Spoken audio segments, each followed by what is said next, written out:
can always tell people, nobody in my family was a journalist, so I had no role model in my family. But somehow, I could say that my father was somebody who inspired me to become a journalist, to the extent that I used to buy newspapers for him a lot. And when he's through with reading those newspapers, I take time to read them. And gradually, I developed interest. And so I found interest with the world. By the time I became a journalist, in terms of role model, maybe the people I started working with, so to say. I mean, I started working in a point newspaper where I had Mr. Ademola Oshinobi, who is still the current MD of the point newspaper. I mean, that was somebody who I remember when he interviewed me for that job. He said, "Young man, you can do this job." And even when I was having that myself, I was very encouraged. So I would say people like Mr. Ademola Oshinobi. And I remember I used to read people like Dele Olojede, the first Nigerian to win the Pulitzer Prize. I remember vividly that when I went for internship at the Concord newspaper, the very first day I walked into that office, there was nobody around. And there were no phones to call anybody. And there was a little tremor somewhere in Ijebu in Ogun State. And they needed somebody to go and cover. And here was I from school, just green, so to say. And they were asking me, you have to go and do this. The driver will take you there. This is what you do. And as I was preparing to leave, he came in. Mr. Dele Olojede came in, and I followed him. So right from day one, I followed him, and I saw him at work, and I was very, very impressed. And so I can say people like that really inspired me. And along the line, every other person came at various times of the year. I mean, now I'm a media career development person. I'm looking at people like Mr. Taiwo Obi, been very inspiring. And yeah, people like Mr. Richard Akinola. So quite a number of people, depending on the time we're talking about. But by and large, people inspired me. I saw people at work. I remember when I started at Abeokuta, I was the youngest person who was a correspondent. But I had people like the late Tayo Awotusin, who was a correspondent even then, but well read, and you could really learn a lot from that. So I would say those are the people that inspired me. And different times, other people came along. You are now a media career development specialist. What made you transition from being a journalist to this new role?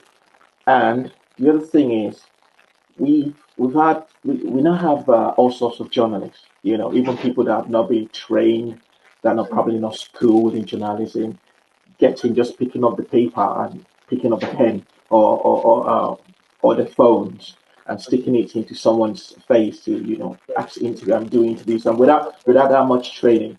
Would you say that's probably why you have now transitioned from being a journalist to get these people adequately trained to know the job properly? Let me say that I was actually inspired to start this many years ago while working at the Punch. I noticed that training was not emphasized. Here was I started as a reporter in Punch. I never went for my first media training until I had become a news editor myself. Almost 10 years. Training was not emphasized. And along the line, I saw there's a place called Thompson Foundation. It used to be in Cardiff. It's now in London. There were a training school. I saw the newsletter, and I was really inspired by the newsletter about the place where journalists go for continuous training. And I applied to go for this training.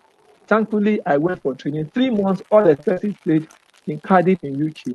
And I came back and I said I was going to replicate what I saw in Cardiff. So that experience was really, really helpful. And so from there, I started seeing myself as a development person. I was paying more attention to providing what you call, in UK, they call it mind the gap when you are entering training. So I was trying to mind the gap. Yes, I was trying to mind the gap in journalism because I was finding it difficult to find that people were working and they were not getting training. And digital was coming. So many things were changing. So that was what really inspired me. And at every stage, I was experimenting what I could do, even didn't have an organization myself. So my experience at Pointer Institute and attending some other trainings locally. And years later, I wanted to go to Pointer Institute. Pointer Institute is in Florida. It's a school for training of journalists. Many years later, I went to Florida. So with those kind of a combined experience, and having spent more than 30 years of being a journalist, being a traditional journalist, ended up my last 6 years at the Nation as an online editor. So I became a very senior digital person. I thought that I had benefit of both experience and I could share it with people. Along the line, I was also teaching part-time in the University of Lagos, Nigerian School of Journalism. And for me, it was not only training, it's about mentoring. It's about helping people to understand themselves. Because here was a profession where you put your all, and many people are frustrated. Whereas we need journalists who are very inspired to do this on this and provide a gap. Because even though you have media NGOs, what most of them do is that they